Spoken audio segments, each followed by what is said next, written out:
Hi, everyone. Welcome back. Welcome back to Software Analysis and Design. Today, we have a lecture about sequence diagrams.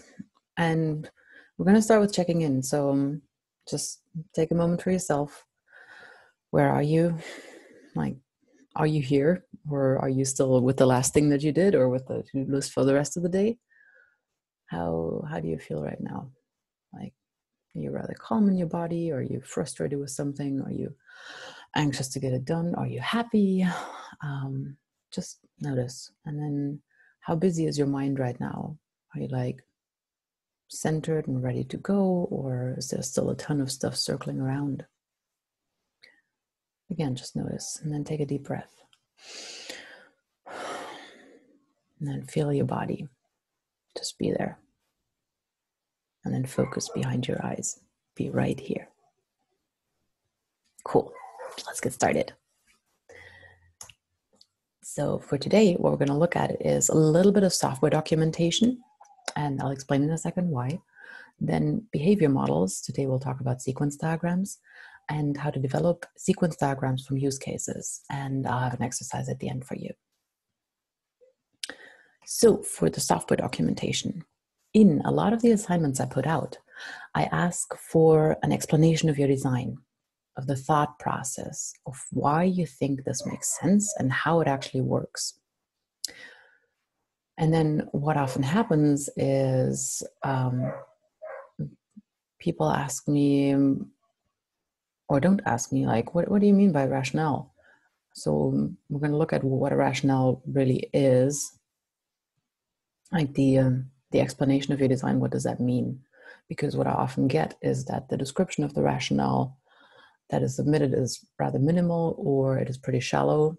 And that's not just the case with students at university. It's like the very same thing in industry with practitioners. A lot of the time we find that software design documentation and architecture documentation is rather minimalistic. It's like we just quickly wrote down what there is in the design. But often the why it is the way it is gets skipped. So what makes good software documentation, and why do we even need it? And if you look into the bottom right corner, there is a little overview of where all the places are where we do software documentation. So we do it on the bottom right, like during the planning, and then during the analysis of the design, and then we go through development, we document our design choices, and then we implement. And so we have to document our code as we're programming it. We have to document our designs, and we have to document our test cases and what the outcome of the test runs were. It's a lot of documentation to be done. And of course, we don't want to overdo it. It's like, what is really necessary? And the thing is, if it's not written down, it does not exist. So the brilliant thoughts that you had of why this specific design is a really good fit to capture the problem, if you don't write that down, it gets lost. Because you may not be the developer that still works on the system a year later, or the one that gets to make decisions a year later, or 5 years later, or 10 years later. You may have been working on a different project, you may have hired into a different company, whatever it is. So if it's not written, it doesn't exist. Remember Philip Croton? Yeah, he was the guy who published the 4+1 view of software. So who's it for? It has three main uses. It is used as a means of education, which means it is useful for introducing the system to developers. If somebody new onboards the team, how am I going to show them what the most important parts of the software are? Like, it doesn't make the most sense to try and walk them through all the source code. Instead, it does make sense to walk them through the design documentation. And then it's used as a means for communication among stakeholders. So if I have different people that work with my system and that have different perspectives on their uses, then I can explain to them why the system is the way it is if I have a design documentation. And then last but not least, as a basis for system analysis and construction. So writing down the design specifically makes it possible for me to go back later and check, was that really a smart choice that I did? Because if you go further down the line and then all of a sudden you run into some trouble implementing and you question some of the decisions you made earlier, then it's useful to have a reminder of why the decision was taken in that particular way. So those three.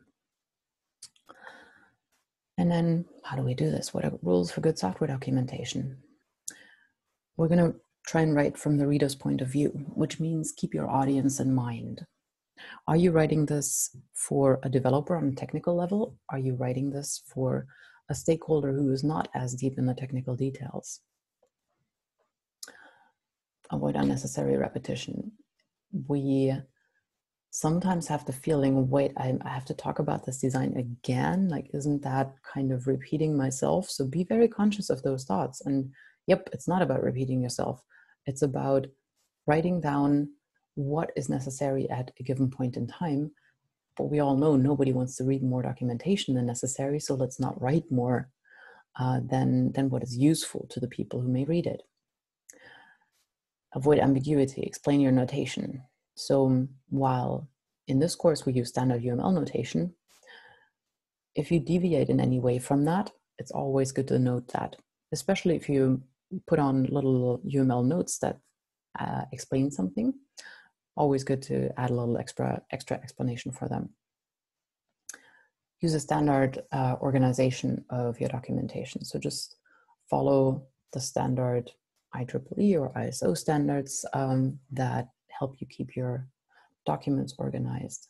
And then record the rationale, like write down why a decision was taken in a certain way, what the benefits of this one are, and maybe also what the limitations of it are, so that you can point out, yes, we know about the drawbacks, and it was still the best choice because of these other 5 reasons. Because otherwise somebody may come back later and say, but what about the security gap over here? And you would say, yes, we already had that in mind, and here are the 4 reasons why it's still the best choice that we could possibly make at this point. And then review the documentation for fitness of purpose. So have somebody review it from that perspective of the audience to see if they really get everything, somebody who's not involved in developing this design. That's one of the reasons why in the last round we did a peer review of your assignments, so that you will get a new perspective on that. And being such a reviewer isn't always easy either. So it's a good thing to practice early on, because I remember from your feedback, oh, like that wasn't easy. It was really hard for me to give good feedback on that.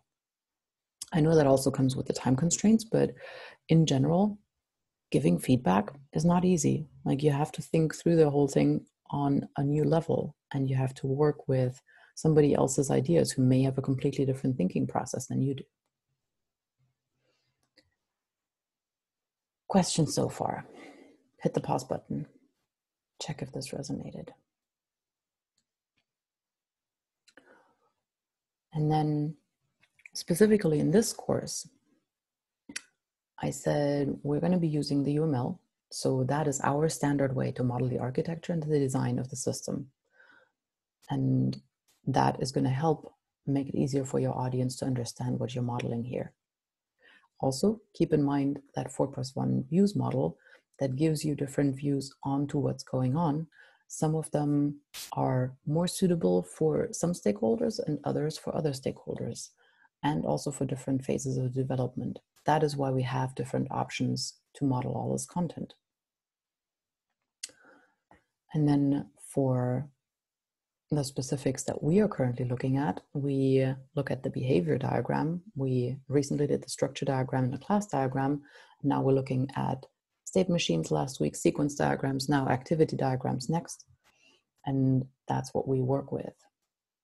Now, because this has been the most important point recently, we're going to talk about design rationale in a little more detail.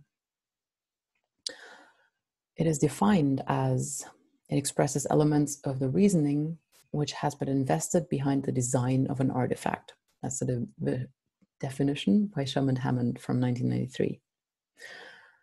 Design rationale also means information that explains why an artifact is structured the way that it is and has the behavior that it has. This one is by Conklin and Burgess Yakimowicz from 1995. So you see this concept has been around for almost 20 years of design rationale. And I can tell you that it's still not documented sufficiently in many cases in industry practice. Because a lot of the time I hear developers coming back and asking, why on earth did we take that design decision that way a long time ago? They can't remember anymore. There is no way to find out because they never took the time to write down the rationale. With that, the only thing you have to really keep in mind is with design rationale, you are answering why the design is how it is. Why the design is how it is. And how do I do that? Okay, so let's get to the details for that.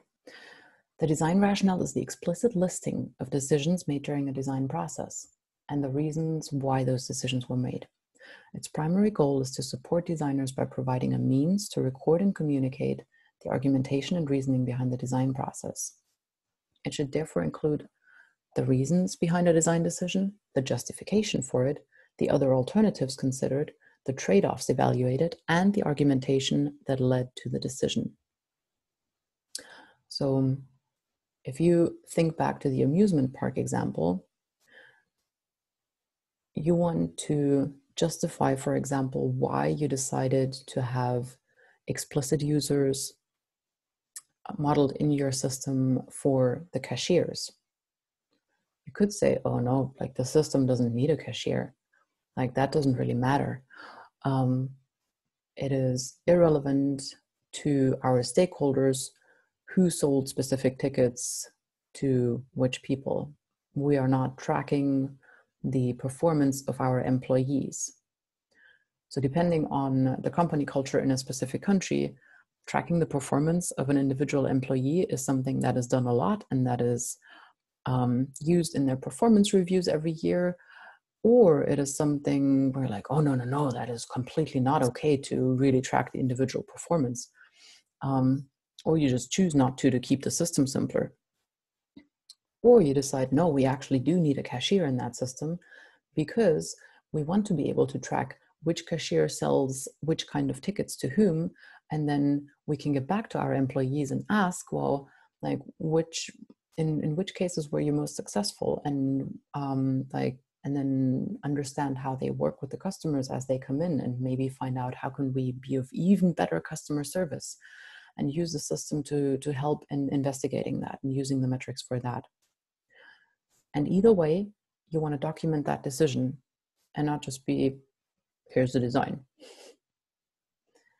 So I hope this example helped a little bit in understanding why that makes sense to document these design decisions. Design rationales are used in a lot of sciences. We use them in computer science, in cognitive science, in artificial intelligence, and in knowledge management. For supporting design rationale, there are a lot of frameworks that have some TLA or FLA abbreviations. TLA is a 3-letter abbreviation. So you can look them up on Wikipedia under design rationale, because I'm not going to dive as deep into them. For the purpose of this course, the 5 points that are right here on the slide are perfectly suitable to guide you. So reasons behind a design decision, justification, alternatives, trade-offs, and then the argumentation of how you took the decision. Okay? Sweet. With that, we are jumping into behavior models. Continuing with behavior models, sorry, we were already there last week with the state machines. Today, we're going to jump into the sequence diagrams. They are used a lot across industry, so you really want to make sure you get those down. They represent the dynamics of the system in a temporal sense. So you see what happens one thing after the other. A UML sequence diagram depicts the interaction between objects and how the business currently works by showing us how these various business objects interact with each other. So with the example that we have here, there is a website user that registers on the registration page. And then a request gets sent to encode an email confirmation to the URL encoder, and that one sends back an encoded object, and then the email gets sent to that user. The user confirms using that link, gets on a confirmation page where the query string gets decoded from that confirmation email. And then you get another email confirmation that says, you successfully registered. That's the success message back to the user. That is the annoying process of getting through several emails to be like, yeah, I really want to sign up for this newsletter. Or I really want to become a user of this portal. So that as a simple example, and now we're going to break it down. So what are the different elements that show up here? First of all, we have lifelines, and lifelines can exist for an object inside the system, like the user here, and they can exist for actors that are not part of the system, but that show up with a stick figure actor in that sequence diagram. So it's a dotted line that goes from the object or actor downwards throughout the entire sequence. Quick example for that. Here's an actor in a seat reservation system example. So the actor is someone who exists outside the system and is not part of the system. So we don't have a representation, a registered user that then works from their user account. No, we just have a user who inserts a card and selects a date for a specific theater. And then the theater offers them a seat, and then I can submit the order gets pushed through to the server, and then the order gets confirmed to the user. One way of doing this. Now, the other element that you already see on here is the messages. Messages can be requests and they can be responses. As a request, it is the solid arrow, for example, get results, parentheses for eventual parameters, and then the response are the results coming back. So note there is no method on that response unless you are passing something through. So it could be just a Boolean result of yes or no, or that can be something that gets transmitted. And then in between messages, we have what's called an activation line. That means this is the time throughout which the execution occurs. And it's this solid white block line from get results to results get sent back. Example that includes these is if we have a customer that interacts with a bank, and then the customer can send a synchronous message to the bank, or they can send an asynchronous message to the bank. Then the bank can create a participant message and inform an insurance agent. The bank can also delete a participant and send a message about that. The customer can send a message to self, and the customer can receive a reply message from the bank. So these are all your different options for messages. And then here specifically, there's also reply messages. Reply messages are used to show the message being sent from the receiver to the sender. And we represent a return or reply message using an open arrowhead with a dotted line. The interaction moves forward only when a reply message is sent by the receiver. For example, if you consider this figure here, the device requests a photo from the user, and the interaction only moves forward if it actually gets a photo. So here the message shows the photo is being sent is the reply message, message number 4. That's the reply message here. And then from there on, only if the device gets the photo in that return message or reply message, then the interaction can proceed afterwards. Another example with the notation elements highlighted. So we have a hotel reservation system here. We have a window, a user interface of the type user interface, and that is activated, and then we make a reservation from there. You note here that we don't have the user modeled.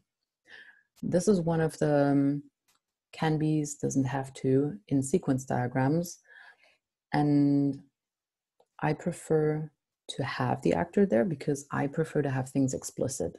Like the UI is not going to do stuff by itself. Nevertheless, you will also find plenty of examples in industry where that is not the case. It is a convention. It is not a prescribed standard. So my preferred way of doing it is put the actor in there, and it is still valid UML if you don't. So we start with that UI, and then we make a reservation. That's the message. That goes to hotel chain, and then breaks down into 1.1, make reservation, and that gets forwarded to the hotel. And then we come into a loop. So in that loop, and we're going to talk about all these elements in more detail. I'm just walking you through an example first. In the loop, for each day, it is checked whether a room is available. And so here you see a self message where they do that self check each day of how much is available. And then there is an alternative. Depending on if there is room, then we can create a message for a reservation and we can send a notice of confirmation. Now note in here, we don't have the else case phrased. We're only saying if room is true. We're not specifying what if there is no room, because I think it would be nice if I send a reservation request to a hotel that I'll also get back a reply in case I cannot come because there is no room available. So it would be better to model both of those into the example. In this case, they've skipped it. We are not exactly sure why, because I don't have the design rationale on the slide of why this is modeled exactly the way it is. Now you know why it's important to write down the design rationale. So with these elements, let's look into a little more detail what the special stuff for alternatives, options, and loops is. We combine what is called fragments. So alternatives, options, and loops are all called fragments because they denote a specific structural part of a sequence diagram, and we often combine them into one diagram to really represent one use case. So here for the alternative, we have a mutually exclusive choice between two or more message sequences. We have a person that inserts an ATM card into an ATM machine. And then there is an alternative for the response of the ATM machine or by the ATM machine. If it's a valid card, the machine will ask me for a password. If it's an invalid card, it will give me an error message saying invalid card. So here you have both alternatives, the one case and the else case. If we have an option instead, that denotes a sequence that occurs only under a certain condition. Otherwise, the sequence does not occur at all. So here's the difference to the alternative. In the alternative, we always want to denote both options, what happens in both cases. And that's the reason why I prefer them to always have all alternatives covered, as opposed to that first example we saw. The options, they say only in specific cases this happens. For all the other cases, don't worry about it. So let's see what the specific case is. We have a register of the type register office, and if there is a past due balance of a student, then which I will check with accounts receivable, then they can register for the drama class. So I'll walk up to the register office, they check my past due balance. If the past due balance is 0, And then I'm allowed to register for the drama class. And my student ID gets added. And then the office gets the cost of the class. And then I get charged for the class. And then hopefully I will get a notification that says you have successfully registered and paid for this, which is not modeled in the specific diagram, but I wish it was there. So that shows you that if your past due balance is 0, again, it's not modeling what occurs in the other case. And I'd still prefer to be explicit for all the cases, because if past due balance is 0, it could just say if past due balance is larger than 0, then message gets displayed of you can't register for classes until you have paid your dues. And then last but not least, we have the loops. So loops capture repetitive sequences. If you want to register for more courses, maybe. In this example, it's about an employer. So while there are more jobs, the employer would put in job details into a web form and then create job listings and store them. And they would also prepare invoices and forward those to the billing system. Like that happens at the very end, they prepare an invoice. But most importantly, while there is more jobs, get the job details into the web form and then create and store job listings. What's missing in this loop? While more jobs. At the end of more jobs, if there is no more jobs, then we get out of the loop and then we prepare the invoice. So the while more jobs is your guard for the loop, nothing missing. That's your guard. And then here, one more example that combines the loop, alternative, and option. When you want to place an order as a member of whatever club, you place an order and then in the loop, the system evaluates for each line of your order. If you're a member, the VIP member, then this gets dispatched via a courier. If your membership type is ordinary, then it gets dispatched via mail. What's your question about this diagram, this alternative modeling? For each line, for each order item, evaluate if the member type is VIP or ordinary, and then dispatch accordingly. So the question that comes up for me is, why do I have to individually evaluate that for each order item? The member is either a VIP member or an ordinary member. So why would I evaluate that for each item? So to me, this modeling seems to be not the best choice. Now you could have a different reasoning and say, no, you got this all wrong. Like maybe there is an order that gets submitted by several members, and then of course I'd have to evaluate for each order item whether that member is a VIP or an ordinary member, say if they order it from the clubhouse for the entire club. Oh, fair enough. Well, in that case, should have written down the design rationale. Dang it, we're there again.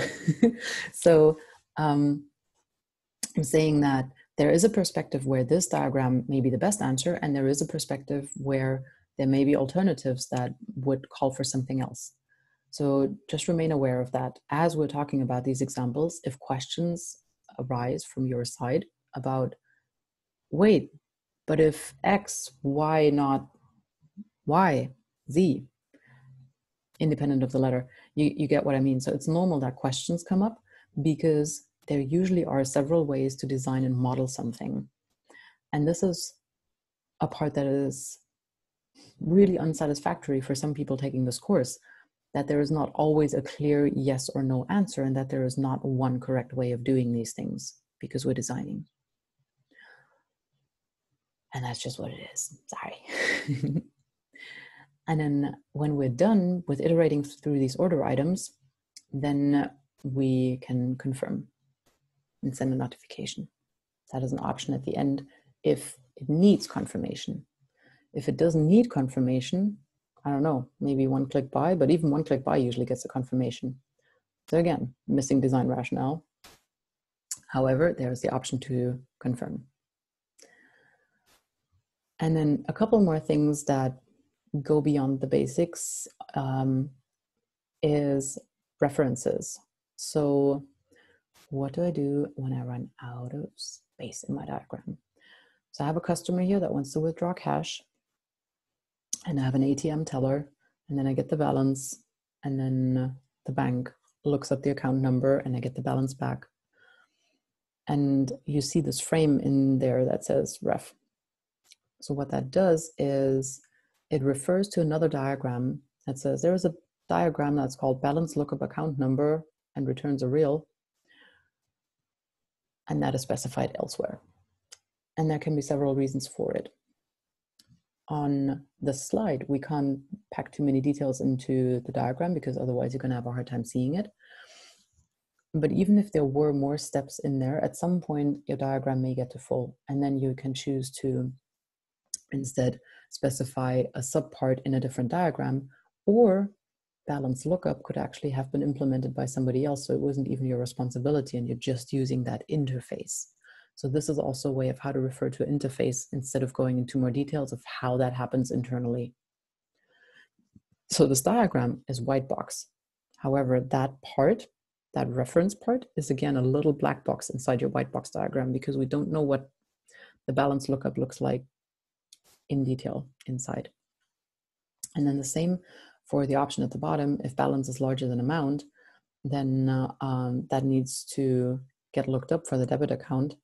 And we also don't have the details represented in this specific diagram of what that's looking like.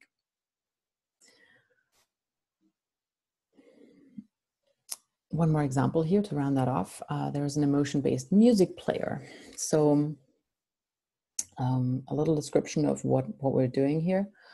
The sequence diagram depicts the sequence diagram for an emotion-based music player by firstly letting the application be opened by the user, and then the device gets access to the webcam. The webcam captures the image of the user. The device uses algorithms to detect the face and predict the mood, and then requests the database for a dictionary of possible moods that would go with that facial expression. The mood is retrieved from the database, mood is displayed to the user, music is requested from the database, and the playlist is generated and finally shown to the user. So that sounds very interesting. And I have a lot of questions with regard to this system. I found it on the website, Geeks for Geeks, and I wanted to put it out there, first of all, so you could have another example. And then also to be curious, like, what is your thought on these decisions? Like, do you think it's cool to detect somebody's emotions by facial recognition? Do you think it's okay to decide that based on a picture from a fuzzy webcam and then going through some database and relying on somebody else's AI model of what that could possibly be as an emotion? What if I always have a scrunched up face and this is my happy face? Or what if I really don't want to show my face to the webcam because, hey, I don't know what you're doing with my pictures on the internet. So there are a lot of design choices that come in as you're developing the system, because an emotion-based music player, I think that sounds like a great idea.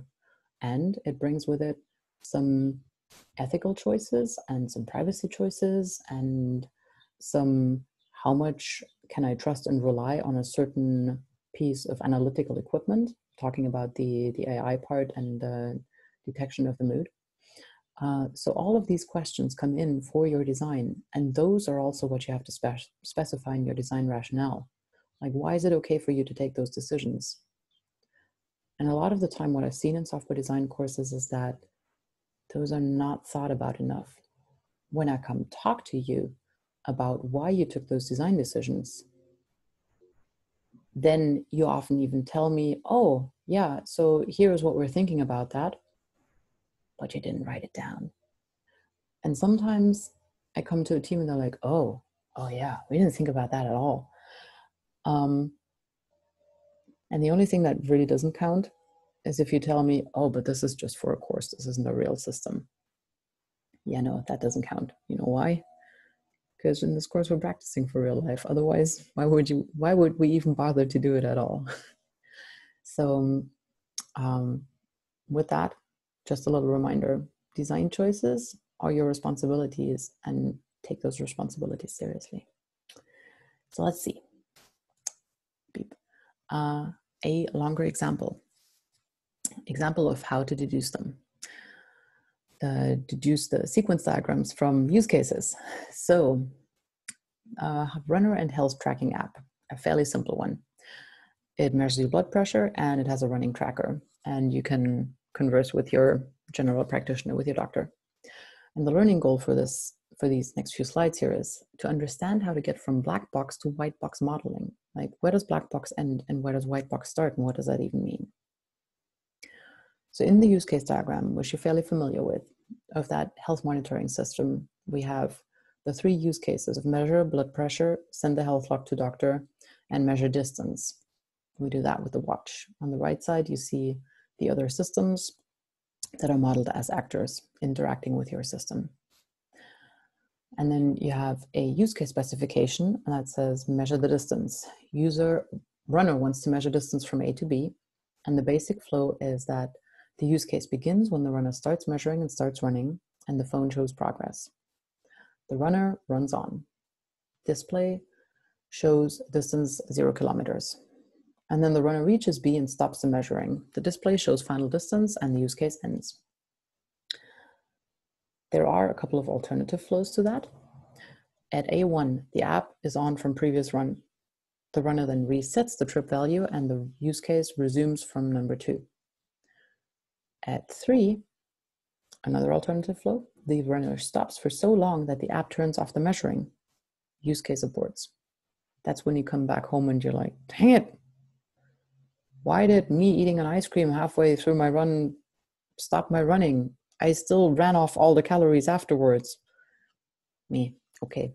So that's 3 scenarios that come out of that. The basic flow, and the basic flow with A1, and the basic flow with A2.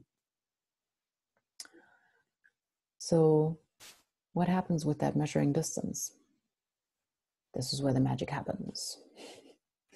So we have to extend that measure distance by a reset trip value. And that is something that maybe at the beginning in your first elicitation wasn't clear from those use cases. But now that we've had this unfortunate encounter at the ice cream booth that interrupted our run for too long, so we didn't get our complete tracking, we are thinking of, okay, let's do an iteration of our running track. And we're going to add the reset trip value to make sure it continues. So adding that, if the runner wants to reset the trip value in the computer, as a basic flow, use case begins when the runner decides to reset the computer's trip value. The runner selects the reset function. The system asks for confirmation to reset all trip values. 3, the runner confirms. System notifies the runner that all trip values have been reset. And then after 3 seconds, the system returns to its main display and the use case ends. The alternative flow now is at 3. The user could reject resetting all trip values and the system immediately returns to the main display. Use case ends. So now we have the scenarios basic flow and alternative. From that sequence diagram. So how are we going to put this all together now? Reminder, the UML sequence diagram represents the temporal dynamics. And so we see the interactions in between the objects and how the business currently works by showing how these objects interact. And then the relationship to the class diagram is from an object A to a store object.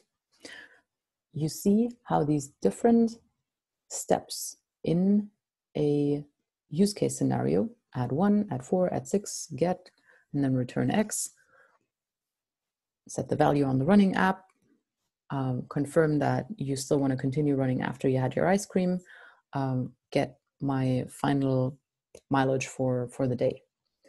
How does this show up in your class diagram?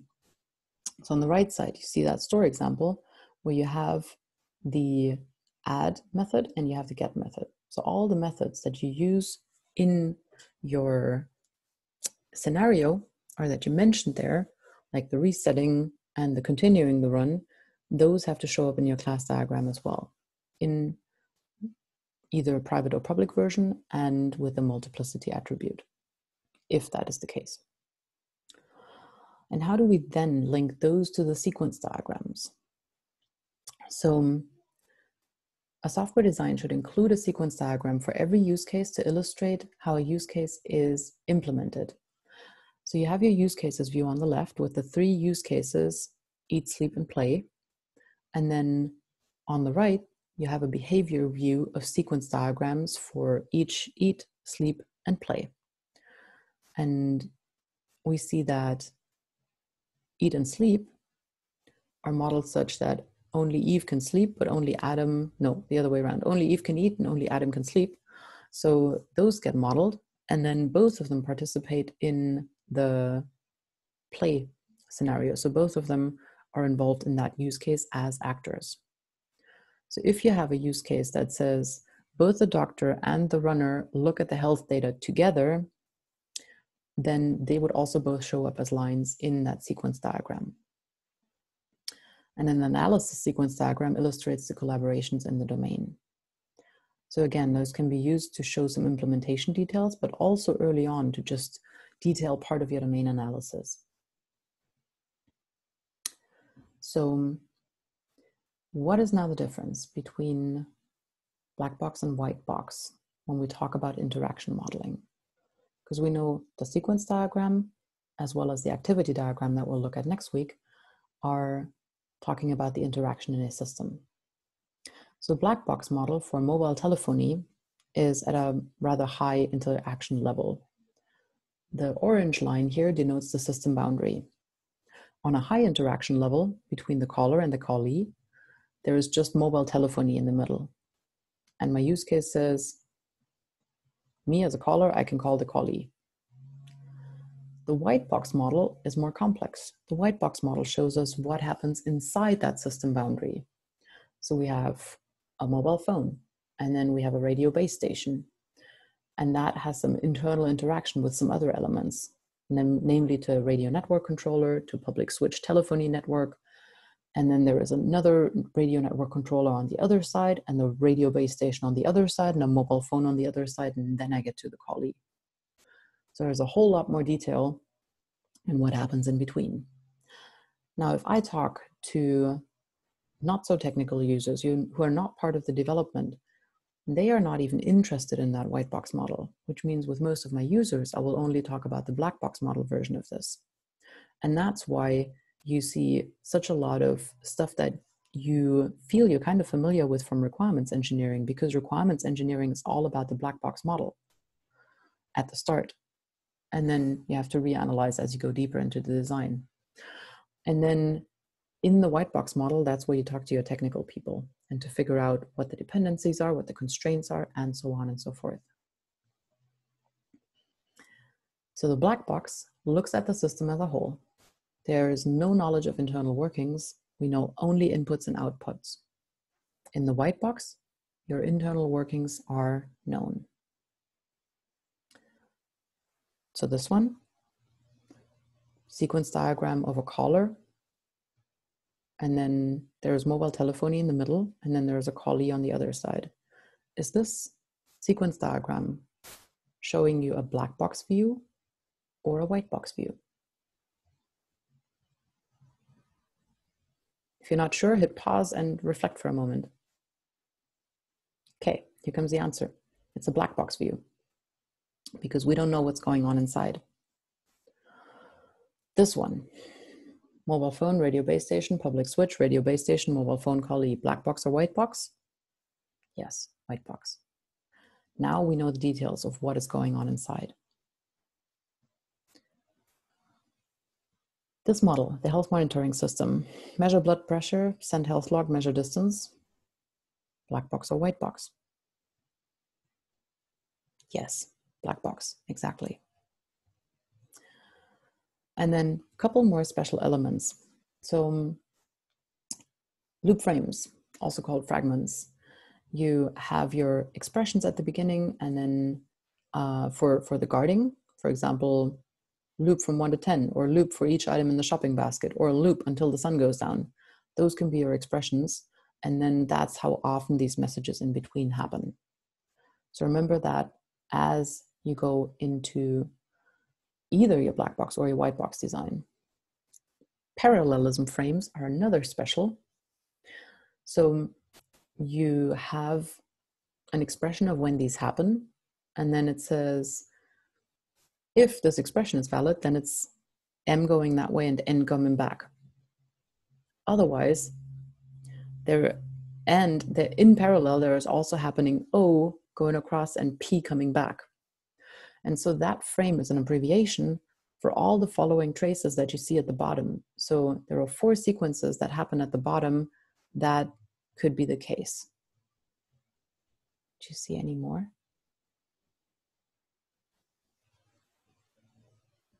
No, because it's just 2 times 2 for now. Or are there more? What is the mathematical formula here? Because it's all about the permutations. This one is small, but if you have permutations of something larger, it gets really big and it's not so fun anymore. But if we expect that we can only start from A, then these are all the permutations you can do. If you say, oh, we could also start with a return message, then you would have more other ways. So right now we're assuming that A has to kick off the sequence. If we take that constraint out, then there are still more options. Last special, object creation. So our graphical user interface creates those 2 buttons. And that's why those 2 buttons are lower and the arrow points directly at them. It's a create label. And it's not always needed. That's why it's in the category specials for now. Last one, reference frames. That one we already talked about. So this is just a reminder. You refer to an external sequence diagram name and its parameters. When do you do that? When it was implemented by somebody else and you're just using the interface, or when your diagram got too crowded and you want to externalize that into a different diagram. So just a little reminder here, loop, alternative, and needs confirmation. Those are your essential building blocks for your sequence diagrams. You're going to need those a lot.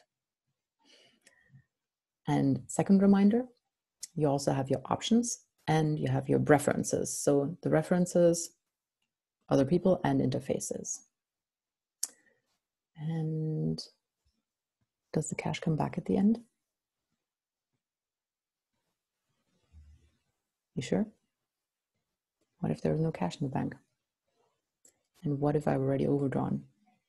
So there may be cash or not. Good. Little summary of how to do this. On the left, you see a use case search book. With a main scenario, customer specifies an author on the search page and then presses the search button. The system validates the customer search criteria. We go into the alternative. If an author is entered, the system searches the catalog for books associated with the specified author. When that search is complete, the system then displays the search results on the search results page. And then there is an alternate path. If the customer did not enter the name of an author before pressing the search button, the system displays an error message. So here you see that the more diligent you were in writing down your main scenario and alternative scenarios in the use case specification, the easier it gets to do the sequence diagrams. So as much as you may have despised writing down use cases at the beginning of this course again, after you took your course in requirements engineering, now you know why it's so important. That's why we grill you so much about use cases, because it makes modeling the later diagram so much easier. With that, we get to your exercise for the day. And yes, please do that now. I know if you get off YouTube without doing this exercise, it ain't happening. So here it is. An online flight reservation system must allow customers to search flights, to make a reservation, to purchase a ticket, and to select a seat. Purchasing a ticket, that operation is verified by a bank. To do, draw a sequence diagram of that system. You can make up a few additional details of what that search flight, make a reservation, purchase a ticket, and select a seat looks like. And do it now. Give yourself just 5 minutes, just do it. Hit pause and do it. Because if you don't practice what I am presenting to you in this lecture, then it goes in here and goes out here and not much gets stuck in the middle. So I encourage you to take those few minutes. I'll wait here for you. Well, I'm not going to wait around because I know how you know how to forward a video on YouTube. And so last time, hit pause. And here is a solution for that exercise. So the very simplest diagram that you could come up with, yes, I said come up with more details for all of these sequences. Hey, I'm trying to make you exercise a little more. Here's a very basic version of what that sequence system looks like. Sorry, sequence diagram looks like. You have a customer, and in that flight system, they can search for flights and get the results. They can make a reservation and get an acknowledgement of that, and they can purchase a ticket. And in case they purchase a ticket, a request gets forwarded to a bank, and they take the decision when they check my credit card, for example, and then that gets confirmed back to the customer as well. So here we are. There was your specific exercise. And as a summary, just a little reminder of the notation of the sequence diagrams. So sequence diagrams are super useful to depict what? The temporal version of your interaction. So you see what happens one thing after another. Therefore, it's fairly straightforward to deduct them from your use case descriptions if you had pretty good use case scenario descriptions. If not, you'll have to do the work now. So you see all the notation elements here from the gate where it comes in, synchronous messages, the activity lifeline, which is where the execution specification happens, and then there's a return message, and then there is a duration constraint, there is an interaction use, and then there are lifelines. There is an object creation message that creates an AJAX proxy. And I know this is a JavaScript example, and that may not necessarily be your favorite programming environment anymore. However, it's still around a ton, so it's good to be a little familiar with it. And there are some asynchronous messages, and at the end, there is a destruction occurrence specifications. If you want more examples of that kind, I found this the most encompassing to just summarize the notation, but there is also more on umldiagrams.org. Thank you so much for joining me today. Please leave questions and comments and let me know what I can help with. I'll see you soon.